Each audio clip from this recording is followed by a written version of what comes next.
यक्षाय धीमहि गुणशरीराय गुणमण्डिताय गुणेशानाय धीमहि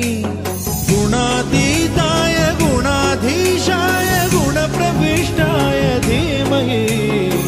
एकदन्ताय वक्रतुण्डाय गौरीतनयाय धीमहि गजेशानाय भालचन्द्राय श्रीगणेशाय धीमहि